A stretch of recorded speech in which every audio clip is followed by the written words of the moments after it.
Good morning, aspirants. This is Arnab Chakrabarti. Already আগে যারা sessions করেছো ডেসক্রিপটিভ ইংলিশে ইউটিউবে তারা চিনবে আমাকে। রাইসমার্ট বাংলায় যারা করেছো অনেকেই হয়তো নতুন। আমাদের পিএসসি মিসেলেনিয়াস মেন্সের জন্যে এখন থেকে কাজটা শুরু হচ্ছে। এর আগেও PSC miscellaneous mains, PSC clerk mains oriented কাজ আমরা করেছি ক্লাসে। তো লেট আস গেট স্টার্টেড। খুব ছোট সেশন রাখবো, একদম বড় সেশন রাখবো না, যেহেতু আজকে প্রথম ক্লাস। আজকের ক্লাসটা হবে ট্রান্সলেশনের ওপর। তো coming straight to the point of translation, কারণ এর আগের যে পিএসসি মিসেলেনিয়াস বলো, পিএসসি ক্লার্কের বলো ক্লাস হয়েছে ইউটিউবের রাইসমার্ট বাংলাতেই, সেখানে কিন্তু দেখবে আলাদা করে ট্রান্সলেশনের ওপরে ক্লাস আমি করিয়েছি। তো চাইলে তোমরা অফকোর্স সেই ক্লাসটা দেখতে পারো। যদি রুলস অ্যান্ড রেগুলেশনস নিয়ে কোনো রকম প্রশ্ন কোথাও থাকে তো, আর যদি সেটা নিয়ে কোনো প্রশ্ন না থাকে তাহলে তো ঠিকই আছে, কোনো সমস্যা নেই। চলো, let us get started. Good morning সার্থক, রিকি গেমিং, গুড মর্নিং। চলো দেখো, প্রথম কথা সেটা হচ্ছে যে যেটা বললাম অলরেডি তোমাদেরকে, যে আজকের ক্লাসটা ট্রান্সলেশনের ওপরে থাকবে। ট্রান্সলেশনের ওপরে ক্লাস মানে বেসিক যে ব্যাপারটা সবার আগে বুঝতে হবে সেটা হচ্ছে পিএসসি মিসেলেনিয়াসে translation plays the most important role. কারণ হ্যাঁ, গুড মর্নিং ভাই, তোমার নামও অর্ণব, আচ্ছা ইন্টারেস্টিং। তো যেটা বলছিলাম যে ট্রান্সলেশনের ক্ষেত্রে মানে বুঝতে হবে যে পিএসসি মিসেলেনিয়াস মেন্সের ক্ষেত্রে translation plays the most crucial role. কেন? তার কারণটা হচ্ছে মার্কস ডিভিশনটা অলরেডি আমরা জানি, তাও আমি একবার বলে দিচ্ছি। সেটা হচ্ছে, হ্যাঁ পম্পা গুড মর্নিং, সেটা হচ্ছে আমরা অলরেডি জানি ট্রান্সলেশনের মানে মার্কস ডিভিশনটা আমরা অলরেডি জানি যে ট্রান্সলেশনে 40, প্রেসিতে 40, রিপোর্ট রাইটিংয়ে 40 অ্যান্ড গ্রামার পার্টে থাকবে 30। গ্রামার পার্ট মানে সেখান থেকে থাকবে ইউজুয়াল স্ট্রাকচারটা হচ্ছে এরার কারেকশন থাকবে, ফিলিং দ্য ব্ল্যাঙ্কস থাকবে অ্যান্ড তোমার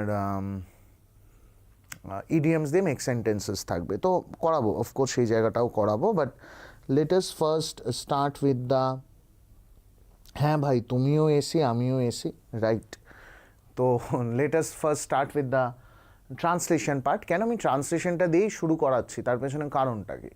তার কারণটা হচ্ছে দেখা যায় স্ট্যাটিস্টিক্যালি ট্রান্সলেশন যেহেতু দুটো আসে, যদিও মার্কস কিন্তু 40, এখানে মাথায় রেখো যে যদিও মার্কস কিন্তু 40, but in case of translation যেহেতু দুটো ট্রান্সলেশন আসে পরীক্ষায় 20+20, এবং এখানে কিন্তু কোনো অপশানস থাকে না, মানে এখনও অবধি কোনো অপশানস দেয়া হয়নি। তো মার্কসটা যেহেতু থাকে 20+20, তাই এই 40 মার্কস দুবারে ভাগ করে বলে না, এখানে মার্কসের ডিফারেন্সটা খুব বেশি হয়ে যায়। সো দ্যাটস ওয়াই ট্রান্সলেশনের ক্ষেত্রে প্রায়োরিটিটা খুব বেশি পড়ে। আর রিপোর্ট আমি আলাদা করে করাবো, সেই ক্ষেত্রে ক্লাসে আমি দেখাবো যে রিপোর্টের কোন কোন টপিক তৈরি করে যাবে, বাট আমার এক্সপিরিয়েন্স অ্যাটলিস্ট আমাকে বলছে যে আগে ট্রান্সলেশনে ভালো করে ফোকাস করো। দেখো now if you come to the translation, যে কোন কোন ধরনের প্যাসেজ আমাদেরকে তৈরি করে যেতে হবে, একদম ফার্স্ট অ্যান্ড ফরমোস্ট হচ্ছে রিসেন্ট ট্রেন্ড থেকে বোঝা যাচ্ছে PSC first and foremost prominence কিন্তু থাকবে লিটারারি প্যাসেজেস। ওকে, যেটা একটা ট্রেন্ড এসছিল পোস্ট 2017 পিএসসি এক্সামসে, যে নিউজ পেপার রিপোর্টের ট্রান্সলেশন, ফিচার রাইটিংয়ের ট্রান্সলেশন, সেখান থেকে ফিচার রাইটিংটা কিছুটা রয়ে গেছে, বাট নিউজ পেপার রিপোর্টের জায়গাটা কিন্তু আবার রিপ্লেস করেছে লিটারারি প্যাসেজেস। তুমি যদি দেখো লাস্ট ক্লার্কের পরীক্ষায় প্রফেসর শঙ্কুর কম্পু গল্পটা থেকে এসছিল, লাস্ট WBCS-এ একটা প্যাসেজ এসছিল পথের পাঁচালী থেকে, লাস্ট পিএসসি মিসেলেনিয়াসেও যদি তুমি দেখো ওই চণ্ডীদাস রামীর প্রেম কাহিনী নিয়ে, যেটা এই কাইন্ড অফ, যেটা লীলাবতী ওখানে ভিজিট করেছিলেন শান্তিনিকেতন, সেটা। সেকেন্ডটা তো ছিল ওই শবর থেকে তোমার শীর্ষেন্দু মুখোপাধ্যায়। তো that shows sir I try to take admission for miscellaneous means as I have qualified, but okay, এটা তো আমি জানি না রাহুল, মানে this is not something that you know is my part is just handling the academics. তো of course সেটা সংক্রান্ত যা যা প্রশ্ন থাকবে তোমার, তুমি ডেফিনেটলি জিজ্ঞেস করো, তোমাকে বুঝিয়ে দেওয়া পুরোপুরি দায়িত্ব আমার। স্যার প্রেসি রিপোর্ট রাইটিংয়ের এগুলোর ওপর ক্লাস আসবে রাই স্মার্টে? হ্যাঁ, অফকোর্স আসবে পম্পা, ডেফিনেটলি আসবে, প্রত্যেকটা জায়গার ওপরেই ক্লাস হবে। দেখো, লেট আস গেট স্টার্টেড। তাই আমরা লিটারারি ট্রান্সলেশন দিয়ে শুরু করছি, আর খুব বেশি সময় নেব না, অলরেডি ইন্ট্রোডাকশনটা অনেকটা বড় করে ফেললাম। দেখো, আজকের ক্লাসে ট্রান্সলেশন আমি দুটো প্যাটার্নে করে দেখাবো তোমাদের, ঠিক আছে? আমরা দুটো প্যাসেজ করব এবং দুটো আলাদা আলাদা প্যাটার্নে করব। প্রথমে যে প্যাসেজটা আমরা করব সেটাতে আমাদের বেসিক প্যাটার্নটা থাকবে যে ল্যাঙ্গুয়েজটা একটু লিটারারি বেস ল্যাঙ্গুয়েজ রাখা, একটু মোর পলিশড ল্যাঙ্গুয়েজ রাখা। পলিশড ইন দ্য সেন্স আমি বলছি যে একটু লিটারারি ল্যাঙ্গুয়েজ ইউজ করা, এইরকম একটা প্যাটার্ন দেখাবো, যে তুমি চাইলে এই প্যাটার্নেও লিখতে পারো।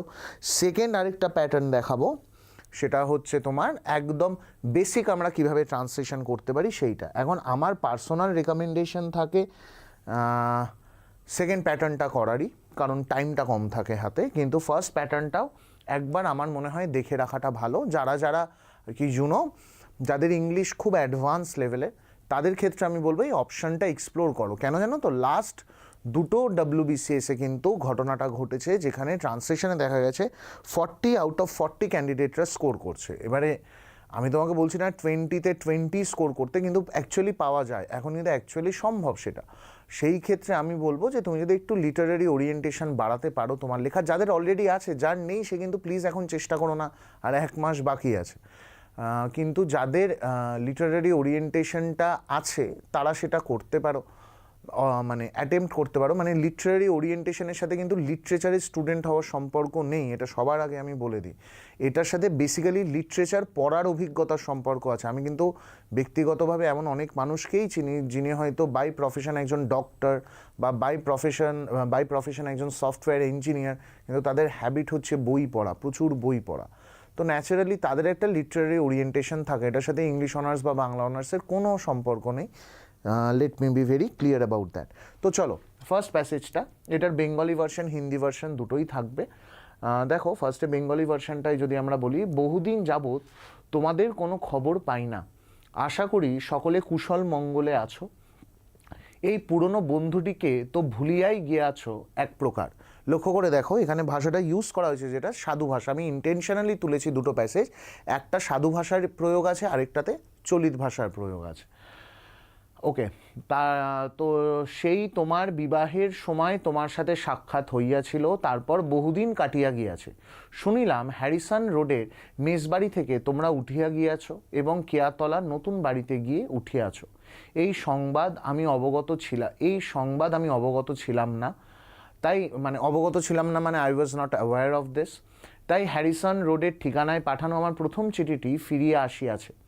অবশ্য বিখ্যাত সত্যান্বেষী ব্যোমকেশ বক্সীর নতুন ঠিকানা জোগাড় করতে আমায় বেশি বেগ পেতে হয় নাই। আশা করি বুঝতে পারছো কার passage. Of course the renowned fictional character from Bengal Byomkesh Bakshi. কেন? যেহেতু ক্যারেক্টারের ওপরে না অলরেডি আসছে। লক্ষ্য করে দেখো, শবর যেটার ওপরে দিয়েছিল PSC মিসেলেনিয়াস মেন্সে, ওটা কিন্তু ক্যারেক্টার বেসড, তাই না? একটা ক্যারেক্টার, একটা চরিত্র যে নাম করা, বিখ্যাত, মানুষ চেনে। বা ধরো বিভূতিভূষণ বন্দ্যোপাধ্যায় যখন পথের পাঁচালীর থেকে দিচ্ছে, লক্ষ্য করে দেখো অপুর জায়গাটুকু দিয়েছিল। এবার অপু হচ্ছে পথের পাঁচালীর অত্যন্ত বিখ্যাত চরিত্র। বা তুমি যদি লাস্ট PSC ক্লার্কেও দেখো, তাহলেও দেখবে কম্পু গল্প থেকে যেখানে দিয়েছিল সেখানে প্রফেসর শঙ্কু থেকে দিয়েছে। অর্থাৎ ক্যারেক্টারের ওপরে স্ট্রেসটা কিন্তু পড়ছে, মানে এমন ক্যারেক্টার যারা একটু বিখ্যাত সাহিত্য জগতে, যে কারণেই আমার ব্যোমকেশ বক্সীর প্যাসেজ মনে হয়েছে ইম্পর্টেন্ট। ভাই, তোমার কাছে আমার একটি অনুরোধ আছে, ফেলতে পারবে না কিন্তু। যতই ব্যস্ততা থাকুক, তোমায় একবার আমার বাড়িতে পদধূলি প্রদান করিতে হইবে যত শীঘ্র সম্ভব। এখানে আমার এক বন্ধু বড় বিপদে পড়িয়াছে, তাহার তোমার সাহায্য অতি শীঘ্রই প্রয়োজন। বাড়িতে এলে বিশদে জানানো যাইবে। পারলে কালই ভোরের ট্রেনে বেরিয়ে পড়ো, পরদিন বিকাল পৌঁছাইয়া যাইবে। বিকাল বিকাল মানে যখন সন্ধে হচ্ছে আর কি, স্টেশনে গাড়ি পাঠানো থাকিবে, কোনো প্রকার অসুবিধা হইবে না, অপেক্ষায় থাকিব। আচ্ছা, ফার্স্টেই বলে রাখি, আচ্ছা সৌরভ বলছে I cannot get any news long time, hope you R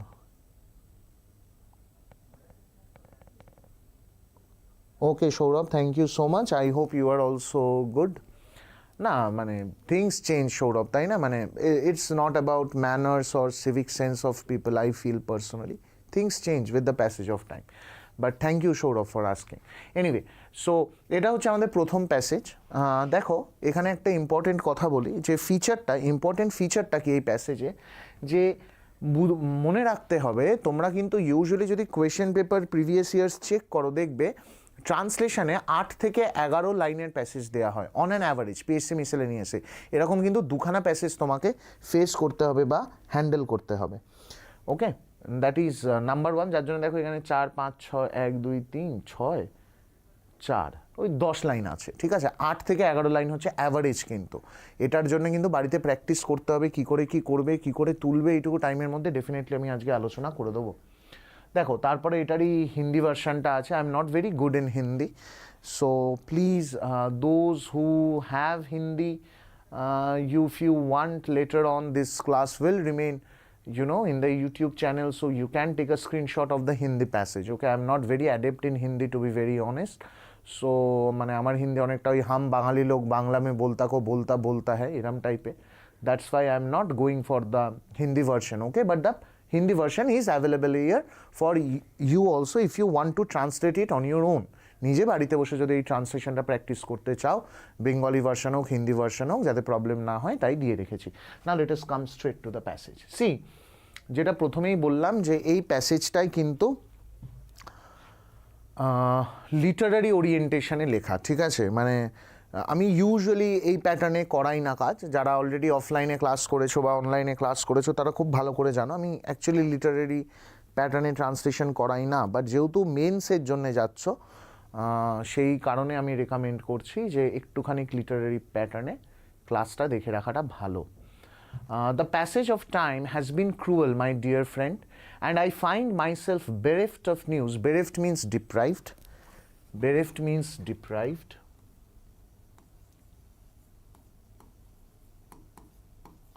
I find myself bereft of news from your esteemed household. From your esteemed household কথাটার মানে কি এখানে? মানে from your entire from your entire family. আচ্ছা, এটা কে বললো? পম্পা। আমার হ্যাঁ, ক্লাস কখন হবে অবভিয়াসলি এটা জানিয়ে দেওয়া হবে, এটা স্কেডিউল পেয়ে যাবে তোমরা, অসুবিধা নেই। সেটা হচ্ছে যে and I find myself bereft of news from your esteemed household, মানে তোমার পুরো বাড়ির কি খবর সেটা আমি জানি না। ফর ফার টু লং মানে বহুদিন হয়ে গেছে, ফর ফার টু লং এর জায়গায় এখানে আরেকটা কথাও লিখতে পারতে, কি লিখতে পারতে? ফর ফার টু লং এর জায়গায় for an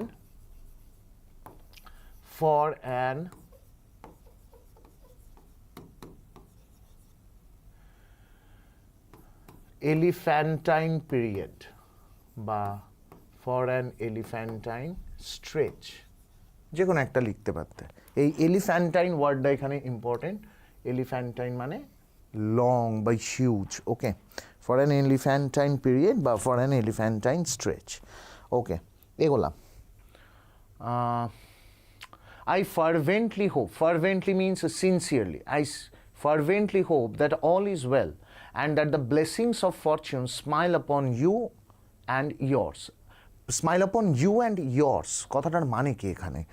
Smile upon you and your family. এই যে your family না লিখে আমরা শুধু yours লিখলাম, এটা যদি যখন ইভ্যালুয়েটর চেক করছেন তখন তিনি বুঝবেন যে আচ্ছা ক্যান্ডিডেট বা অ্যাসপিরেন্ট তাহলে এই অ্যাপ্লিকেশনটা ইয়ার্সের বোঝে। আমরা ইয়ার্স মানে অ্যাকচুয়ালি কী বুঝি usually?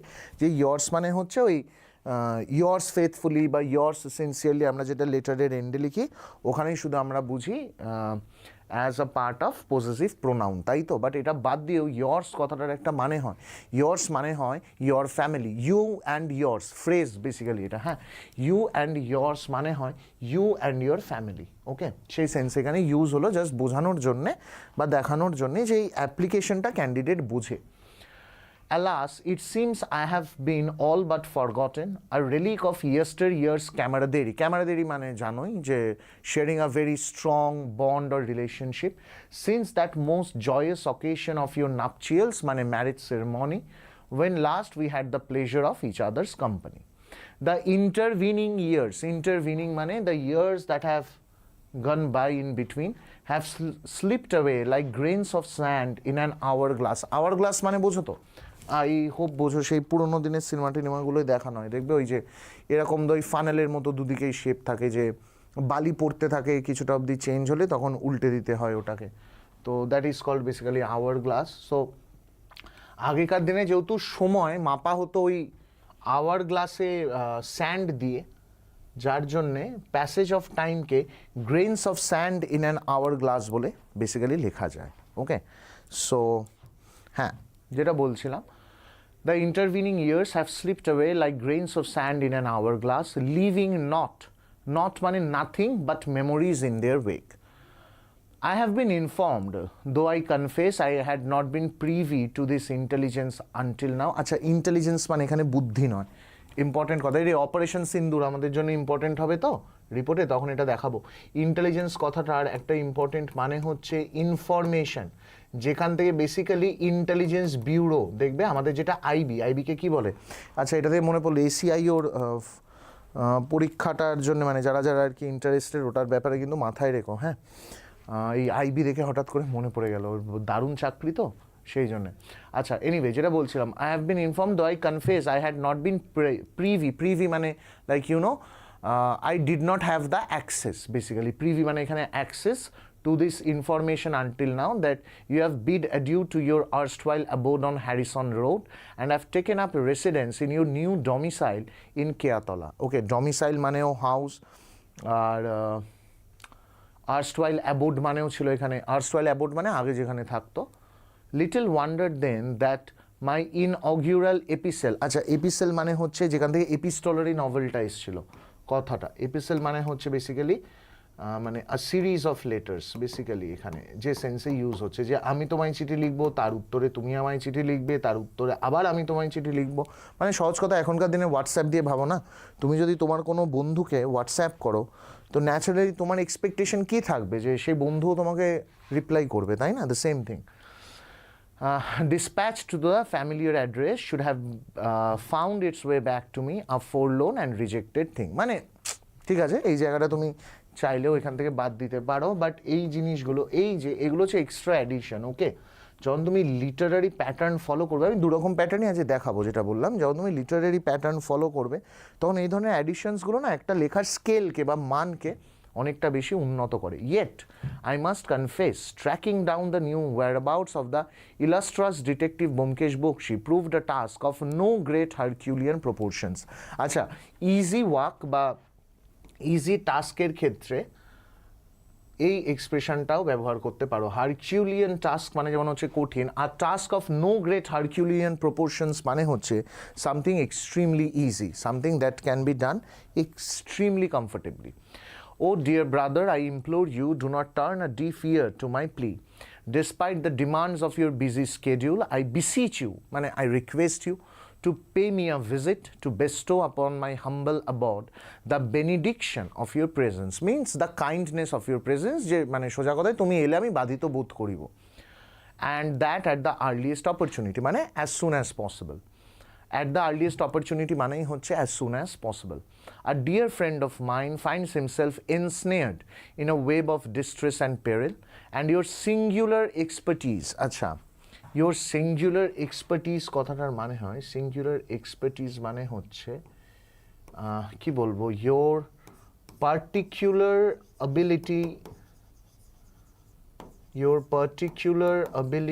or skill, your particular ability or skill regarding something. Okay, হ্যাঁ, তো যেটা বলছিলাম, and your singular expertise is required forthwith, মানে from now on, to extricate him from his quagmire. Quagmire here basically means trouble, and extricate means like, you know, to free that person. The particulars shall be divulged in due course. Divulged মানে given away. Okay, particulars মানে এখানে যে more details, so would be given away, would be divulged in due course when you deign to visit. When you deign to visit, deign here means basically decide, okay, when you decide to visit. If it pleases you, I entreat you to set forth on the dawn train tomorrow, that you may arrive at my doorstep by the gentle light of the following day's sunrest. Okay, যে ওই আর কি ডন train tomorrow, ডন train মানে ভোরের train, আর কিছুই না। Rest assured, a conveyance shall be dispatched to the station to ensure your safe and convenient passage. No inconvenience shall attend your journey. I do solemnly avow means to solemnly avow something মানে trust me on this মানে I am taking care of this, that you won't face any problem about it. I shall await your arrival with bated breath. Okay, মানে with excitement. Bated breath মানে হচ্ছে to anticipate something with excitement বা with anxiety, whatever, এই কনটেক্সটে যেমন হবে with excitement. So that's the basic passage. আমি পরে pause করে করে ভিডিও, যদি কারোর মনে হয় ইন্টারেস্টেড সে একটু দেখো এই ওয়ার্ডসগুলোর জন্য basically.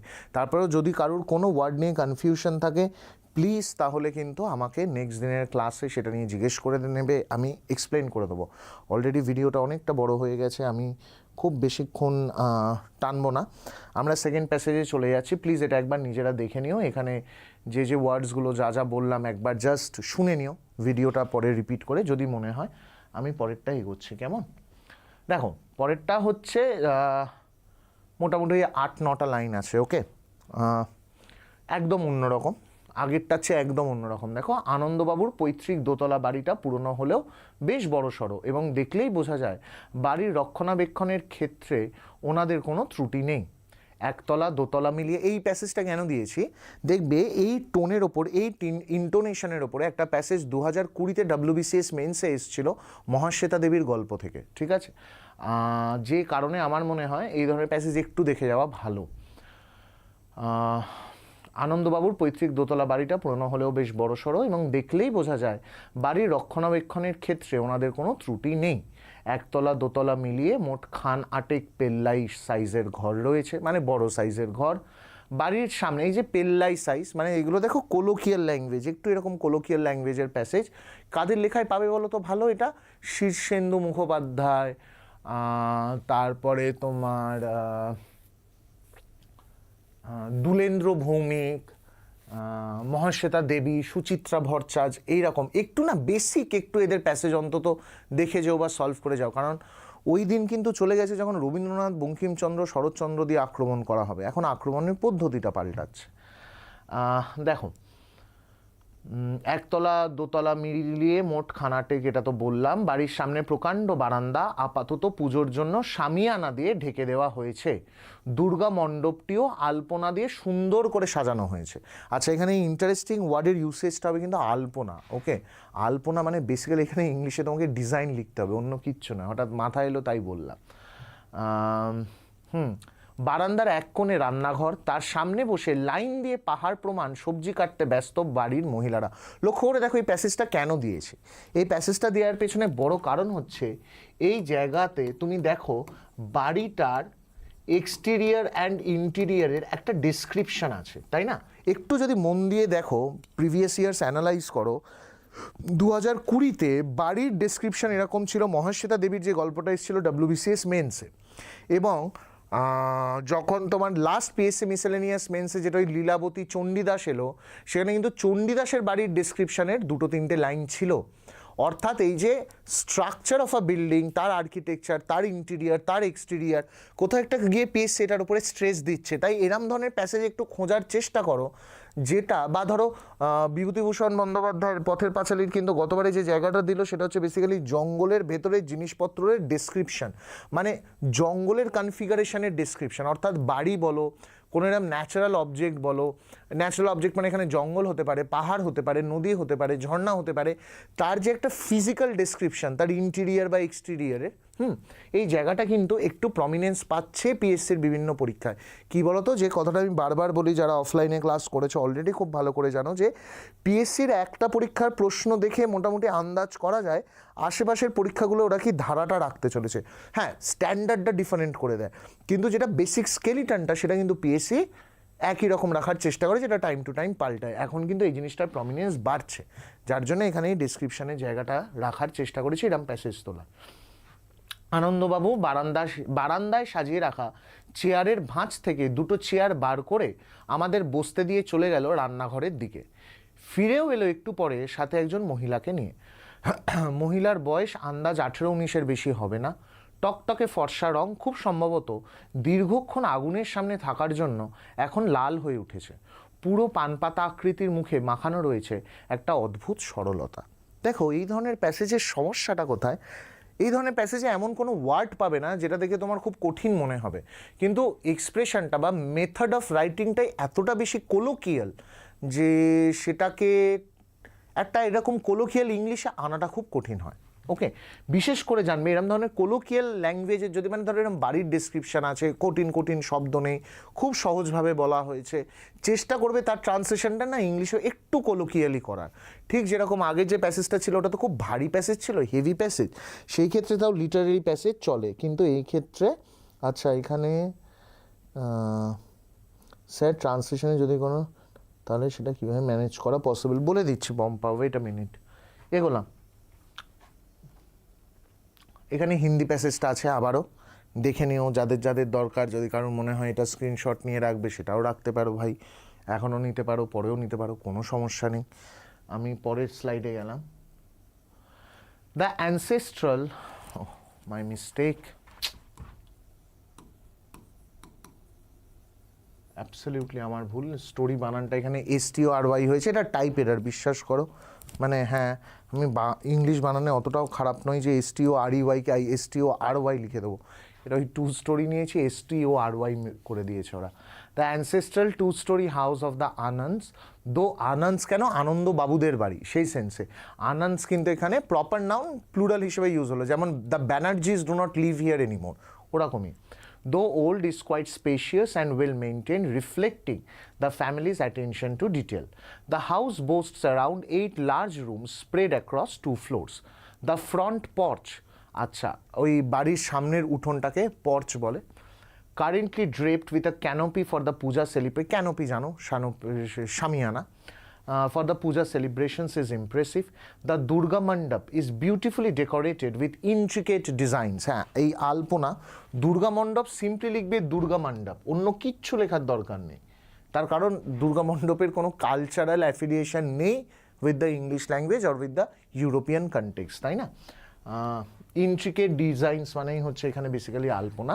The kitchen is situated in one corner of the porch where the women of the house are busy chopping an enormous quantity of vegetables. Anand Babu fetched 2 chairs from the stack on the porch, ওই যে চেয়ারের যে আর কি সাজানো আছে সেখান থেকে। Sir আপনি কোন ব্রাঞ্চে আছেন, ক্লাস? ও আচ্ছা রাজীব, আমি head office Sealdah rice residential, এই 3টে জায়গাতে অপারেট করি গো। আচ্ছা দেখো, Anand Babu fetched 2 chairs from the stack on the porch and invited us to sit. He then headed towards the kitchen, returning shortly with a young woman.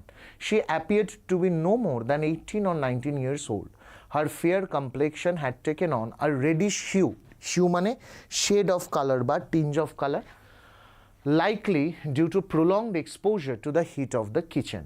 Her face, shaped like a beetle leaf, ওই যে পান পাতার মতো মুখ মানে beetle leaf, radiated an endearing simplicity. ওই endearing simplicity মানে সরলতা, যে সরলতাটা তোমার খুব ভালো লাগবে দেখে।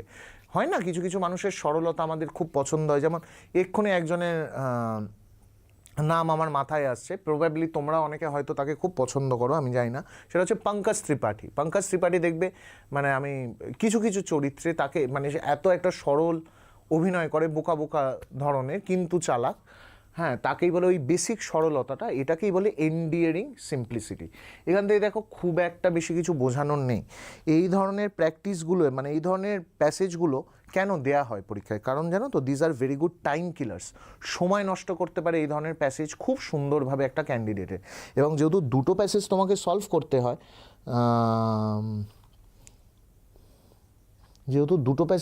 সলভ করতে হয়, সেই কারণে এখানে তোমার বেসিক্যালি এমন ধরনের একটা অন্তত প্যাসেজ ওরা দেওয়ার চেষ্টা করে যাতে সময় নষ্ট হবে। আচ্ছা, এবারে পম্পার একটা, আচ্ছা পম্পা এটা কি লিখলে আমি বুঝতে পারিনি, ট্রান্সলেশন ক্লাসটা ভালো লাগছে না কোনটা বলেছো? এখানে আমার স্ক্রিনটা গার্ড হচ্ছে মা, তাই আমি দেখতে পাইনি, সরি। দেখো, কথাটা হচ্ছে যেটা তুমি জিজ্ঞেস করলে যে যদি আমি কোনো ওয়ার্ডের মানে না জানি কি করব। শোনো, word for word translation check করা হয় না, এটা সবার আগে মাথায় ঢোকাও। সেটা হচ্ছে how good you are translating the idea of the passage. এটা কিন্তু সবচেয়ে ইম্পর্টেন্ট জিনিস, এটাকে ফার্স্ট প্রায়োরিটি দেবে যে কোনো ট্রান্সলেশনের সময়, যে how efficiently you are translating the idea of the passage. যে সেটা যে যত ভালো করবে তার তত ভালো স্কোর হবে। এবারে যদি বলো যে কি করে তোমাদের প্র্যাকটিস শুরু করা উচিত, যাদের হাতে সময় খুব কম তাদের জন্য বলবো যে স্পেসিমেনগুলো ক্লাসে হবে সেগুলো অবভিয়াসলি সলভ করো। Thank you so much Pompa. যারা মানে এক্ষুনি পরীক্ষা দেবে তারা যতটা পারবে ট্রান্সলেশন সলভ করো, একটা জায়গা থেকে করতে পারো, ঠিক আছে? মানে এটা না খুব ভালো প্র্যাকটিস হবে তোমার। সেটা হচ্ছে এই সময় নিউজ পেপারের পেজ নাম্বার 8 অর্থাৎ এডিটোরিয়াল কলাম, পেজ নাম্বার 8-এ দেখবে, এডিটোরিয়াল কলামে দেখবে এই সময় নিউজ পেপারের 3টে সেকশানে ভাগ আছে। হ্যাঁ, মানে পুরো পেজটাকে সাপোজ এইটা যদি তোমার এই সময় পেজটা হয়, এডিটোরিয়াল পেজটা এরম তেরা বেঁকা হয় না, এটা আমার হাত বলে এরকম হয়েছে, দেখবে এরকম 3টে সেকশানে পুরো পেজটা ভাগ থাকে, মানে এই দিকেও নিউজ থাকে, এখানেও নিউজ থাকে, এখানেও থাকে। এই যে লেফট হ্যান্ড কলামে দেখবে 3টে নিউজ থাকে। হ্যাঁ, লেফট হ্যান্ড কলামে 3টে নিউজ থাকে সবসময়, তার যেটা সেকেন্ড নিউজ এটা ট্রান্সলেট করার চেষ্টা করো। যাদের এই মুহূর্তেই সামনে পরীক্ষাটা আছে, যারা এবারে মেন্সে যাচ্ছ তাদের ক্ষেত্রে বলছি, আর বাকিদের ক্ষেত্রে বলবো একটু প্র্যাকটিস বাড়াও, বিশেষ করে সেন্টেন্স ট্রান্সলেশনের প্র্যাকটিস করো, যেটা বেশিরভাগ ক্যান্ডিডেটরা ভুল করে, যে প্যাসেজ ট্রান্সলেশন মানে প্রথম থেকেই প্যাসেজ ধরে ট্রান্সলেট করতে যায়। যারা এই মুহূর্তে হেড অফিসিয়ালরাই ক্লাস করছো তারা এটা খুব ভালো করে জানে যে ক্লাসে কিন্তু বেসিক্যালি আমি চেষ্টা করছি বারবার আগে সেন্টেন্স ট্রান্সলেশনে ফোকাস করতে রাদার দ্যান প্যাসেজ ট্রান্সলেশন। যতক্ষণ না তোমার সেন্টেন্স ট্রান্সলেশনের ওপরে মানে কি বলবো গ্রিপ বাড়বে, তুমি চাইলেও প্যাসেজ ট্রান্সলেশন ভালো করতে পারবে না। যে কারণে একটু সেন্টেন্স ট্রান্সলেশন প্র্যাকটিস করো। অ্যান্ড অফকোর্স এখানে যে দুটো প্যাসেজ করালাম আমি আরও প্যাসেজ করাবো, এবং অফকোর্স আমি ইউটিউবে এরকম স্পেসিমেন প্যাসেজ দেবো, দিয়ে বলবো স্ক্রিনশট তুলে নাও, সেগুলো সলভ করো বাড়িতে বসে। অফকোর্স সেটা করতে থাকো। আর তার সাথে আমি যখন পরের দিনের ক্লাসটা করাবো, পরের দিনের ক্লাসটা রিপোর্ট রাইটিংয়ের ওপরে হবে, সেদিনের ক্লাসে অফকোর্স আমি রিপোর্ট রাইটিংয়ের জন্য কী কী টপিক তোমরা তৈরি করে যাবে সেটা মেনশন করে দেবো। এনিওয়ে ক্লাসটা আমি যতটা কম টাইমে করব ভেবেছিলাম তার চেয়ে অনেকটা বেশি সময় নিয়ে ফেলেছি, এর চেয়ে বেশি সময় নেব না। রিলেটেড একটা কথা জিজ্ঞেস করছি, যদি প্রেসি না দেওয়া হয় তাহলে হোয়াইট শিটে প্রেসি মতো কেটে খাতায় লিখতে হবে? না পম্পা, নট নেসেসারিলি প্রেসিটায় ওরমভাবে খাতায় কেটে লিখতে হবে, কিন্তু তুমি যদি ওটা কেটে নিয়ে লিখতে পারো তোমার সময়টা কম লাগবে, এটা আমি প্রেসির ক্লাসে বলে দেবো। আর প্রবাবলি প্রেসিতে স্পেশাল শিট এবারে নাও পেতে পারো, তার সম্ভাবনা হাই, কারণ লাস্ট বিসিএসে প্রেসি স্পেশাল শিট দেয়নি, তাই একটা সম্ভাবনা আছে এবারে স্পেশাল শিট না দেওয়ার মিসেলেনিয়াসেও। ওকে, এনিওয়ে আজকে এর চেয়ে বেশি সময় নেব না, দ্যাটস অল ফর টুডে। একটু নিজেরা বাড়িতে এই প্যাসেজগুলো দেখো, একটু নিজেরা লেখার চেষ্টা করো, বা আমি যেটা করিয়েছি একটু মন দিয়ে বোঝার চেষ্টা করো। সেই সংক্রান্ত কোনো জায়গা থেকে যদি কোনো রকম প্রশ্ন থাকে তাহলে পরের দিনের ইউটিউব সেশনে উইদাউট এনি হেজিটেশন জিজ্ঞেস করো, তোমাকে বুঝিয়ে দেওয়ার সম্পূর্ণ দায়িত্ব আমার। ওকে, দ্যাটস অল ফর টুডে। ভালো থাকো সবাই, বেস্ট অফ লাক। যাদের এক্ষুনি সামনে পরীক্ষা খুব ভালো করে খাটো, যারা পরের বারের জন্য ভাবছো তারাও এখন থেকে আস্তে আস্তে এগুলো তৈরি করা শুরু করো, তাহলে ওই পরীক্ষার আগে লাস্ট ওই 1-1.5 মাস হাঁসফাঁস অবস্থাটা হয় না। ওকে, চলো, thank you so much all of you, ভালো থেকো, টাটা, দ্যাটস অল।